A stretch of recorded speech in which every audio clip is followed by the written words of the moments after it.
ఆంధ్రప్రదేశ్ రాష్ట్రంలో మౌలిక వసతుల అభివృద్ధికి కేంద్ర ప్రభుత్వం అధిక ప్రాధాన్యత ఇస్తుందని శ్రీకాకుళం జిల్లా హెచ్ఎల్ ఎమ్మెల్యే ఎన్ ఈశ్వరరావు తెలిపారు. శ్రీకాకుళం నగరంలోని ఓ ప్రైవేటు హోటల్లో నిర్వహించిన సమావేశంలో ఆయన మాట్లాడారు. రాష్ట్ర అభివృద్ధి కోసం కేంద్ర ప్రభుత్వం వివిధ అభివృద్ధి కార్యక్రమాలకు నిధులు కేటాయించిందని వెల్లడించారు.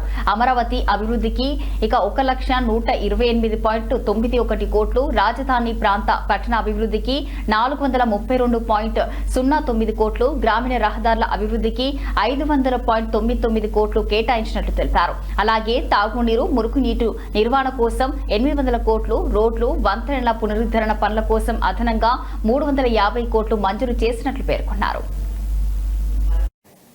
మన ఆంధ్రప్రదేశ్కి ఆ బడ్జెట్ ద్వారా, కేంద్ర బడ్జెట్ ద్వారా ఏ విధంగా ఉపయోగపడుతుందన్న విషయాలు ఈరోజు మీ ముందు ఉంచదలుచుకున్నాం.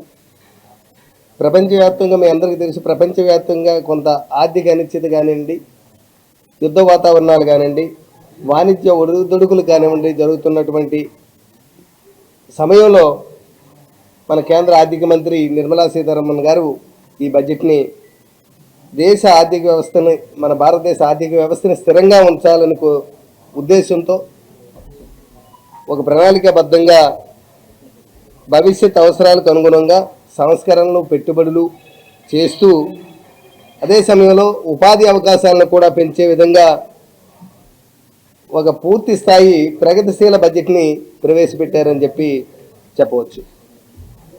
సుమారు 53.47 లక్షల కోట్ల రూపాయలతో ఈ బడ్జెట్ని ప్రవేశపెట్టడం జరిగింది. ఈ బడ్జెట్లో దేశ ఆర్థిక వృద్ధి వేగవంతం అవ్వాలని సుమారు 7% హై గ్రోత్ రేట్తో పేదరిక నిర్మూలన,